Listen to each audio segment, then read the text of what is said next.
حسن نام کا، حسین نام کا، فاطمہ نام کی بیٹی ہو، زہرا نام کی، زینب نام کی بیٹی ہو، اس گھر میں غربت نہیں آتی، اس گھر میں فقر و فاقے نہیں آتے جن گھروں میں بچوں کے یہ نام رکھے جائیں۔ ایک صحابی ہے میرے مولا چھٹے امام کا، یہ صحابی آیا پریشان سا، غمگین سا، سکونی نام ہے، تو میرے مولا نے کہا کہ اے سکونی کیا وجہ ہے تیرے غمگین ہونے کی، پریشان کیوں ہے؟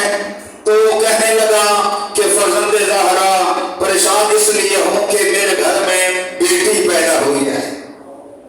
اللہ ہے نا، کچھ ایسے لوگ ہوتے ہیں جو بیٹیوں کے پیدا ہونے سے پریشان ہو جاتے ہیں، تو کہا کہ میرے گھر میں بیٹی پیدا ہوئی ہے، تو جیسے ہی اس نے کہا نا بیٹی پیدا ہوئی ہے اور میرے غمگین ہونے کی وجہ یہی ہے، تو امام علیہ السلام نے ایک جملہ کہا، میرے آقا نے فرمایا علی الارض ذکرها وعلی اللہ رزقها، کہ جب اس کا بوجھ زمین پر ہے، رزق اللہ کے ذمہ ہے، تو پریشان کیوں ہوتا ہے؟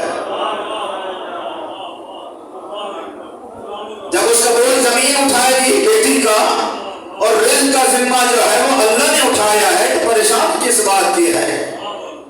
فرمایا بیٹی کے ہونے سے پریشان نہ ہو، اس کا بوجھ اللہ کی زمین اٹھائے گی، اسے رزق جو ہے وہ اللہ عطا کرے گا۔ پھر میرے مولا نے پوچھا یہ بتا نام کیا رکھا ہے؟ کہنے لگا مولا نام میں نے فاطمہ رکھا ہے۔ اللہ اکبر، جب کہا نا نام فاطمہ رکھا ہے، میرے مولا کھڑے ہو گئے۔ ایک عالم دین آیت اللہ محسن کی آدھی سے میں نے سنا تھا، انہوں نے کہا کہ مولا کھڑے ہو گئے اور ہاتھ رکھا سر پر، 3 مرتبہ کہا فاطمہ، فاطمہ نام رکھا ہے، 3 مرتبہ اس نام کو پکارا، پھر سکونی کی طرف دیکھ کر فرمایا اگر نام فاطمہ رکھا ہے خیال کرنا کبھی اسے جھڑک نہ دینا، خیال کرنا کبھی جھڑک نہ دینا، کبھی اسے تماچا نہ مارنا، کبھی اسے گالی نہ نکالنا، اس نام کی بڑی عزت ہے، بڑا مقام ہے، بڑا مقام ہے۔ بسم اللہ، میں فاطمہ نام رکھا ہے تو پھر اس کی لاج رکھنا، اس کا احترام کرنا، پیار کرنا، جھڑک نہ دینا، تماچا نہ مارنا، گالی نہ نکالنا۔ تو فرمایا کیا فرمایا کہ اگر اولاد بچے پیدا ہو ان کا اچھا نام رکھو، معصومین سے منسوب کر کے نام رکھا جائے، اہل بیت سے منسوب کر کے نام رکھا جائے۔ اللہ اکبر۔ پھر پیغمبر نے فرمایا کہ اگر کوئی شخص من آلا، اگر کسی شخص کو اللہ 3 بیٹیاں عطا کرے، بیٹی کے بارے میں ذکر تھا نا، 3 بیٹیاں اگر اللہ کسی کو عطا کرے تو فرمایا جنت کے باغات میں سے 3 باغ اللہ اسے عطا کرے گا۔ جسے اللہ 3 بیٹیاں عطا کرے، 3 بیٹیوں کی ذمہ داری اٹھائے، 3 بیٹیوں کی تربیت کرے، انہیں تعلیمات اہل بیت سے آراستہ و پیراستہ کرے، انہیں قرآن کی تعلیم دے، ان کی تربیت کرے اسلام کے مطابق، اللہ جنت میں 3 باغ عطا فرمائے گا۔ اللہ تو اچھا نام جو ہے وہ رکھا جائے، بیٹی ہو یا، اور دوسرا حق کیا ہے اولاد کا؟ فرمایا دوسرا حق یہ ہے یعلمہ الکتاب، انہیں تعلیم دے کتاب کی، علم سکھائے، انہیں قرآن سکھائے، دین سکھائے، تعلیمات اہل بیت سے آراستہ و پیراستہ کرے۔ اور تیسرا حق یہ ہے کہ جب بچے جوان ہو جائیں، بیٹی جوان ہو جائے تو ان کی شادی کرے، ان کی شادی کرے۔ اچھا شادی کے مسئلے میں والدین بھی پریشان ہوتے ہیں، بیٹا بھی پریشان ہوتا ہے، کہتا جی ابھی میرا روزگار نہیں ہے، روزگار بنے گا تو میں شادی کروں گا، کوئی مال متاع آئے گا تو شادی کروں گا، کوئی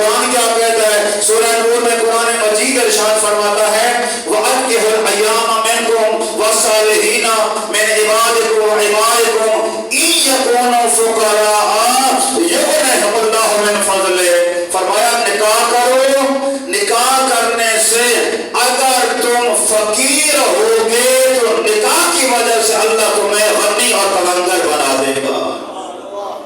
ہم کہتے ہیں کہ پہلے ہمیں مال ملے تب شادی کریں گے، اور قرآن کہتا ہے کہ شادی کرو گے تو اللہ تمہیں مال عطا کر دے گا، تمہیں غنی کر دے گا۔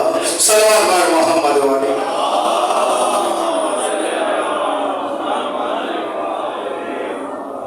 اللہ اکبر۔ اس کے علاوہ یہ 3 حق جو ایک حدیث میں، اس کے علاوہ تربیت کے جو بچوں کے حقوق ہیں ان میں سے کچھ اور بھی آداب ہیں اور تربیت کے حوالے سے ضروری چیزیں ہیں۔ ایک یہ ہے کہ بچوں سے جھوٹ نہیں بولنا چاہیے۔ یہ بچوں کو جھوٹ کون سکھاتا ہے؟ یہ بچوں کو جھوٹ ہم لوگ سکھاتے ہیں، والدین سکھاتے ہیں۔ بچہ سو نہیں رہا، جلدی سو جاؤ میرا بھوت آ جائے گا۔ بھوت تو آتا نہیں ہے جی۔ یہ بچے کو جھوٹ والدین سکھاتے ہیں۔ فرمایا بچوں کے ساتھ جھوٹ نہ بولو، ورنہ یہ تم سے اثر لے کے جوانی میں یہ جھوٹ بولیں گے، تمہاری اس تربیت کا اثر ہوگا۔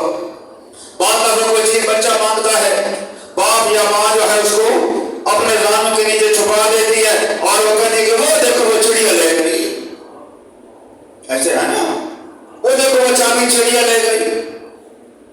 تو یہ بچے کے سامنے جھوٹ بولنا ہے، اس کا اثر ہوگا۔ اور اگر ایسا کریں گے اور جوانی میں جھوٹ بولے اور آپ بچوں سے کہیں گے بیٹا جھوٹ بولنا بری بات ہے، اور بچہ یہ کہہ دے کہ جب میں چھوٹا تھا تو آپ میرے ساتھ جھوٹ بولا کرتے تھے،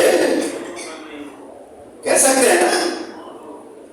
تربیت کے لحاظ سے ایک یہ بھی ہے کہ بچوں کے ساتھ جھوٹ نہ بولیں، اور ایک یہ ہے کہ بچوں کو حلال کی غذا کھلائیں، رزق حلال کھلائیں۔ تربیت میں یہ بہت زیادہ مؤثر ہے۔ جتنی تربیت کر لیں، اگر رزق حلال نہیں کھلایا، حرام کا رزق کھلایا، تو حرام کے رزق کا ایک علیحدہ اثر ہوتا ہے۔ یاد ہے کربلا کے میدان میں مولا سید الشہداء نے کہا تھا کہ میں قرآن پڑھ کے تمہارے سامنے تھک گیا ہوں، نہ تم پر کوئی قرآن کی آیت کا اثر ہوتا ہے، نہ میرے نام رسول کے فرامین اور حدیثوں کا اثر ہوتا ہے۔ حرام تمہارے اندر اس قدر رچ گیا ہے اور رس گیا ہے کہ قرآن بھی تم لوگوں پہ اثر نہیں کرتا۔ جب حرام بدن میں آ جاتا ہے تو پھر کوئی تبلیغ اثر نہیں کرتی۔ اس لیے فرمایا بچوں کو رزق حلال کھلاؤ، حرام سے بچاؤ۔ اور سرکار دو عالم نے فرمایا اذا وقعت لقمۃ فی حرام من حرام فی جوف العبد، جب ایک حرام کا لقمہ ایک شخص کے پیٹ میں جاتا ہے، لعنہ کل ملک فی السماوات والارض، زمین و آسمان میں جو فرشتے ہوتے ہیں اس شخص پر لعنت کرتے ہیں۔ جو حرام کا لقمہ کھاتا ہے اور اس کے بدن میں جب تک وہ لقمہ حرام کا رہتا ہے فرشتے لعن طعن کرتے ہیں۔ مادامت لقمۃ فی جوفہ، جب تک وہ اس کے پیٹ میں حرام کا لقمہ رہے گا فرشتے لعنت کریں گے۔ اگر آپ چاہتے ہیں کہ آپ کی اولاد نیک بنے، آپ کی اولاد کی تربیت اچھی ہو، تو پھر اپنی اولاد کو رزق حلال کھلائیں، حرام سے اپنے بچوں کو بچائیں، رشوت کے پیسوں سے بچائیں، سود کے پیسوں سے بچائیں، چوری کے پیسوں سے بچائیں۔ کسی کا حق مار لیا ہے تو وہ پیسے اولاد کو نہ کھلائیں۔ تربیت کرنا چاہتے ہیں، اگر چاہتے ہیں کہ یہ غلامان اہل بیت بنے تو پھر رزق حلال کھلائیں گے تو ایسے غلام بنیں گے۔ باقی باتیں بعد میں انشاءاللہ خداوند عالم عمل کی توفیق عطا فرمائے۔ بسم اللہ الرحمن الرحیم والعصر ان الانسان لفی خسر الا الذین آمنوا وعملوا الصالحات وتواصوا بالحق وتواصوا بالصبر۔